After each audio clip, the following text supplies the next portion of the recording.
Since we moved to the South, my husband has started growing our vegetables and herbs in the yard.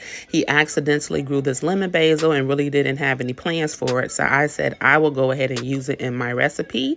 Check it out and let me know what you think.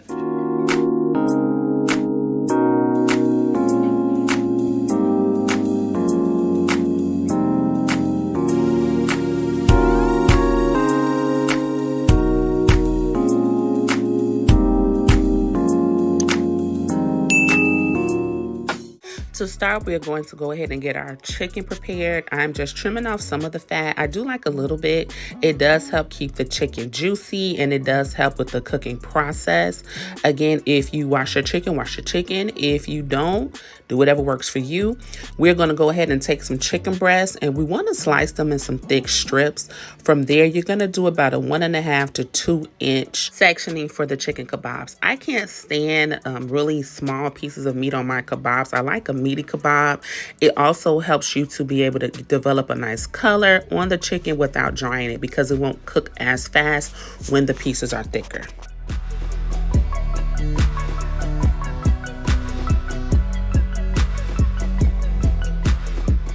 Once you have all of your chicken cut, we're going to start with the seasoning. A tip is to always start with your yogurt, especially if you're going to use this same container for your sauce later. One time I made this and I accidentally touched my chicken with the spoon that I was scooping the yogurt out and put it back in a container, and I had to throw the whole thing away because I wasn't going to be able to eat the sauce with the contaminated chicken juice in the container. But once you get your yogurt in there, about a cup and a half, it just depends on how much chicken you use. I use 4 large chicken breasts.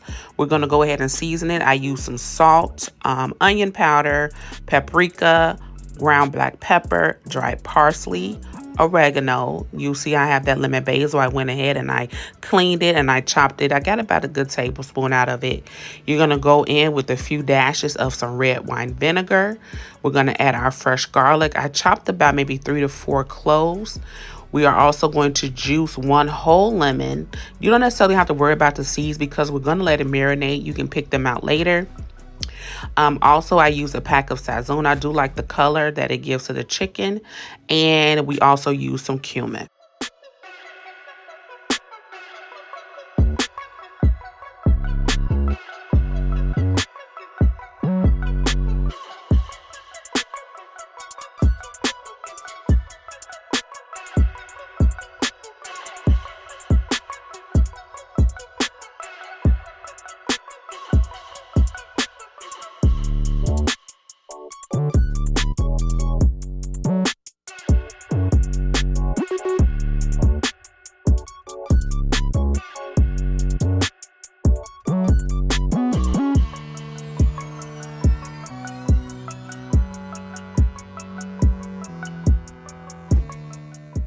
Once you get everything in the bowl, we're going to go ahead and give it a good mix. You want to marinate this at least 30 minutes up to 24 hours. I did not have more than 30 minutes. So once I had everything mixed in, I just took a fork and I kind of stabbed my chicken to kind of help give the seasoning some place to kind of move in. And then I put it in the refrigerator. Once I put it in my Ziploc bag and I let it marinate while I perform the rest of my process.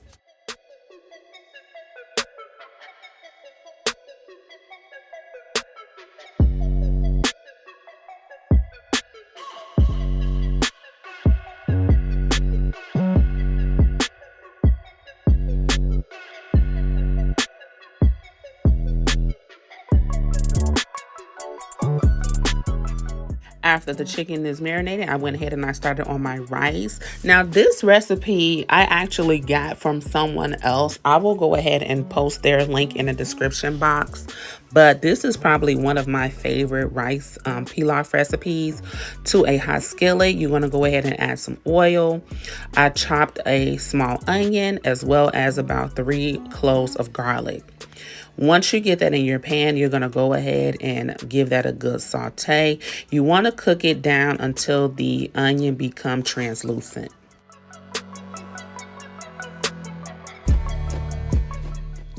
Once you get to that step, you're going to add in your washed rice. The easy way I do it, I just put it in a container as you see there, and I just let the water run through it just to get most of the milkiness off of the rice. It does make a difference. It keeps the rice clean. It keeps it from sticking as much without all the extra starch. But once you get your rice in there, and also the ratio to this is you're going to use 1¼ cup of liquid to 1 cup of rice. You do add chicken broth to this. I don't necessarily have the box chicken broth. I have some Knorr chicken base, and I just put it in with my water to make my chicken broth. But you'll see that shortly. But here, after you add your rice, you're going to go ahead and season it with just some salt and pepper. You're going to season to taste on this. The recipe does give you the exact measurements, but I like, everyone has their own taste. So I said go ahead and season to taste. You can always add some seasoning later, and you can just eyeball it for now. But once you get your rice in there, you're going to go ahead and just saute it a little bit just to cook it down just a tad. Once it gets, I say maybe 3 or 4 minutes or so. After that, you're going to add your chicken broth. And then from there, you're also going to add the juice of 1 whole lemon.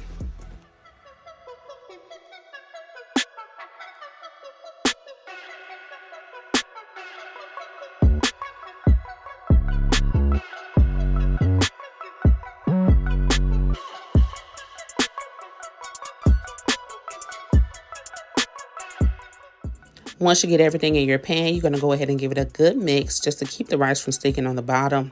Once this comes to a low simmer, you are going to reduce your heat, and then you're going to cover it until it fully evaporates the liquid. I'm gonna say it maybe took about 20 minutes or so. I do use a clear top, so it kind of helps me to keep an eye on my rice. But I will say maybe about 20 minutes or so. You don't want to disturb your rice and lift the top up, so you kind of gotta just kind of watch it. The good thing I like about the electric stove is even when you turn the fire off, the aisle is still very hot, so it still kinds of, still continues to cook it. So I cook mine about 20 minutes, and I just turn the rice off, turn off the fire, and I just let it continue to sit until I get done with the rest of my meal.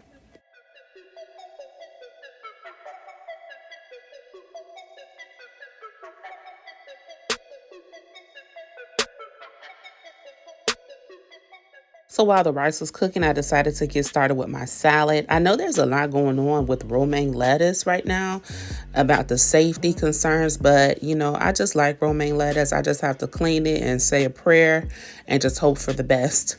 But I just did a simple salad. I have some romaine lettuce here, some tomato, black olives. I thinly sliced some red onion, and then I added some feta cheese.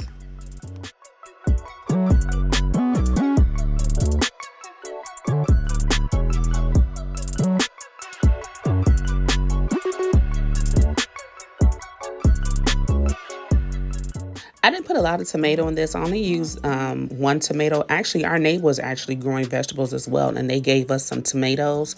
I only put tomatoes in 1/2 of the salad. As you guys know, who decided they don't like tomatoes after 5 years of marriage. So we're constantly changing his diet. So I'm still going to eat tomatoes, and so are my daughters. So we are going to just put tomatoes on 1/2 of it. But yeah, the salad's coming together. You can do some sliced olives, but I did whole olives. I did have some pepperoncini peppers, and I forgot to put them in my salad. I'm so mad, but if you have pepperoncini, definitely go with it. Once the salad is done, I put that in the refrigerator, and I moved on to my tzatziki sauce. You're going to go ahead and clean your cucumber, and then you're going to shred that cucumber. I will say this is about maybe 3/4 cup. You can use as much as you like, but I use about 3/4 cup. I did not have any more cheesecloth, so I did have to improvise and use my paper towel to get the liquid out. If this bothered you, you can get it out as best as possible. To me, it doesn't bother me. There aren't any leftover particles from the paper towel on there, as you'll see shortly. So it still got the job done, but you do want to make sure that you get that liquid out of that cucumber.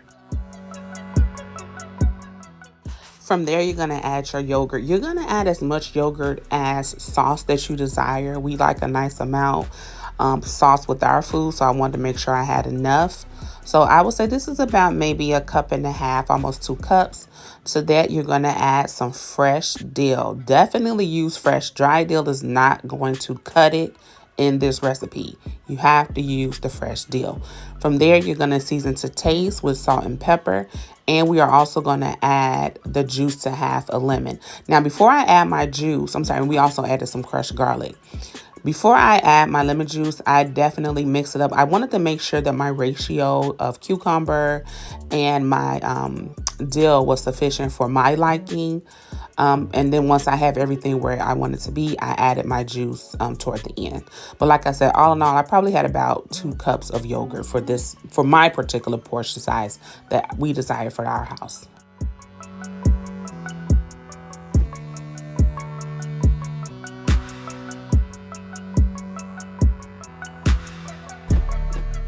Sure you're tasting your sauce, guys. You may need to adjust the salt and pepper and maybe even add a little bit more dill. I probably added about a tablespoon and a half of dill to this. It does give it a fresh taste. So, like I said, taste accordingly and adjust accordingly.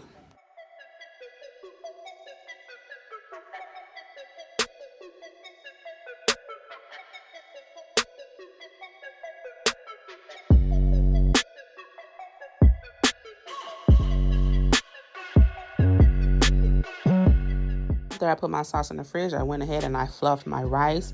Before you fluff your rice, you're going to add some dill to this as well and some fresh parsley. Now, I did not have fresh parsley. I used dried parsley. I think it's just fine for this recipe. It's not a big deal. If you have fresh parsley, though, definitely go ahead with that. And then you're going to go ahead and fluff your rice.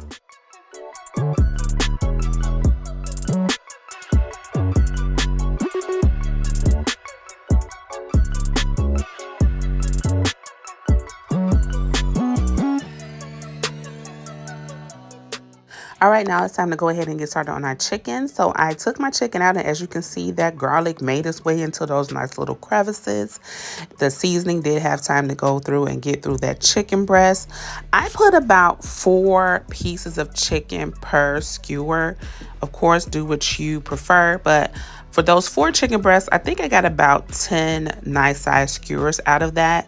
So go ahead and get everything prepared. You want to do this ahead of time. You don't want to do this as you go because the chicken is going to cook really fast. I'm using my cast iron griddle here. It definitely helps elevate the flavor of the chicken. As you guys know, I always spray my griddle. I don't care if I'm using olive oil. I don't want to take a chance on anything sticking. So once I have that ready, I added my oil and then I added my chicken skewers. Now, because the chicken is not necessarily going to be flat, there are some pieces that are going to cook faster than others. So just kind of watch it. You're going to cook the chicken skewers, I say, altogether, maybe a total about 7 or 8 minutes, just determining how thick your chicken is. And you're going to rotate the chicken breast throughout the process. Some parts of the grill may cook faster than the other, so you may need to move the chicken around to make sure that they're evenly cooking. But look at that nice color. I did one that had a little bit extra personality.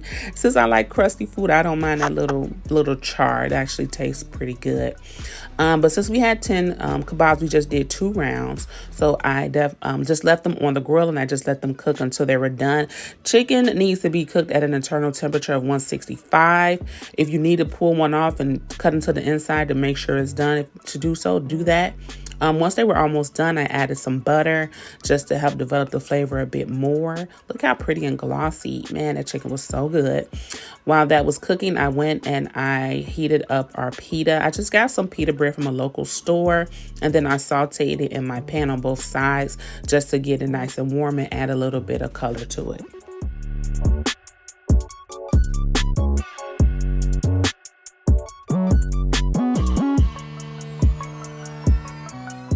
Once the pita was done, I just put them on a plate and I cooked the rest and I covered it with foil to keep it nice and warm. Also, if you look to the left, you'll see that I have covered my chicken kebabs with some foil. That also helps to make sure that they're done in the middle. It kind of steams the inside so that the heat is penetrating the center to ensure that it's done.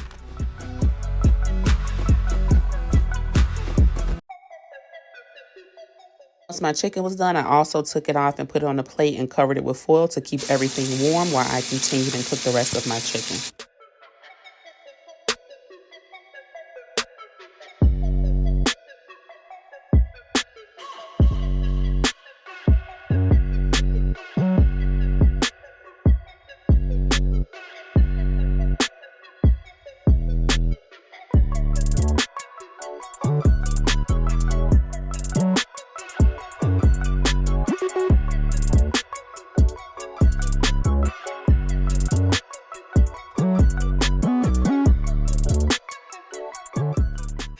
All done. Now it is time to plate our food.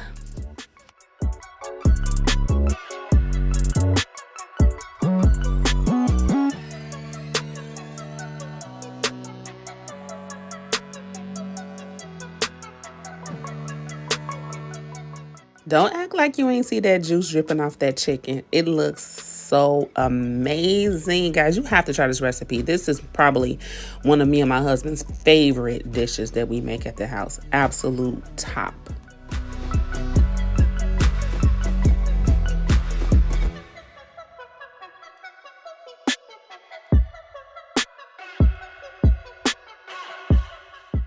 And here is the finished product, guys. This meal is fresh, flavorful, and fit for a foodie, hands down, top recipe. All right, guys, if you try it, let me know. Until next time, I appreciate you for watching.